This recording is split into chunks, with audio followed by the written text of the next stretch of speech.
Баршаңызға сәлем. Бүгін сіздермен көпшіліктің ұнататын салаттарының бірі фунчуза салатының рецептімен бөлісемін.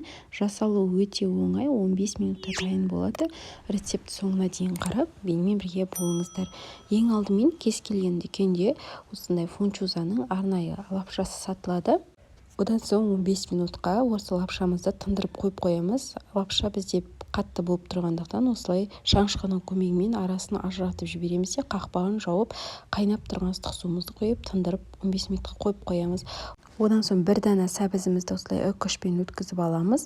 Үккіш бізде ұзын шалау етіп тұрғызу қажет сәбізді, сонда салатымыздың ортасынан әдемілеп көрінетін болады. Егер ондай үккіш болмаса, қолдың көмегімен жіңішкелеу етіп турап қосатын боламыз.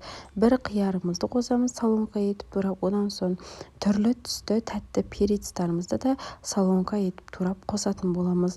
Одан соң қызанағымызды қосамыз. Барлық көкөністерді бір данадан ғана қостым. Енді жақсылап осы қызанағымызды жіңішкелеу етіп тағы да турап аламыз. Қатты тым үлкен болмауы қажет. Енді бізде 15 минут уақыт өтті. Қақпағын ашып, біздің фунчузамызды бір-екі қайра араластырып жібереміз. Осылай көргендеріңіз мінекей жұмсарып өзінің қалпына келді.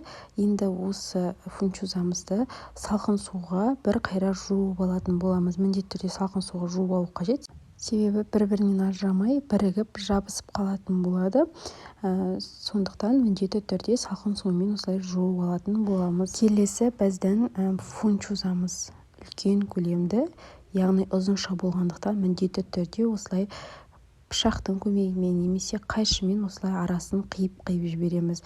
Сонда жегенде де өте ыңғайлы болады. Міндетті түрде осылай кесіп аламыз. Енді жаңағы турап алған көкөністерімізді қосамыз. Үстінен кинза немесе укроп қосып жібереміз.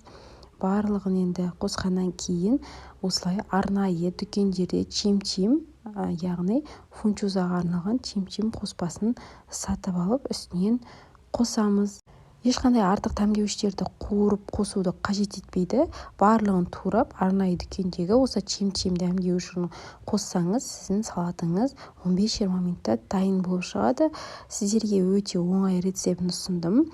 Енді дәмдеуішімізді қосқаннан кейін барлығын жақсылап араластырып жібереміз. Маған қолмен араластырған өте ыңғайлы болды. Сол себепті қолмен араластырып аламыз. Бұл айта кетерлігі фунчуза салатына етті қуырып қосуды қажет негізінде, бірақ мен етсіз фунчуза дайындадым. Осы етсіз дайындасам да өте дәмді болып шықты. Дәмі өте ерекше.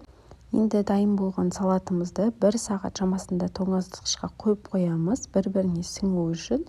Дайын болған салатымызды тарелкамызға салып, дастарханға ұсына берсеңіздер болады. Өте оңай әрі жеңіл дайындалатын салаттардың бірі. Сіздер де міндетті түрде жасап көріңіздер. Егер рецепт ұнаса, менің каналыма тіркеліп, лүпіл басып, қолдап қоюды ұмытпаңыздар. Астарыңыз дәмді болсын.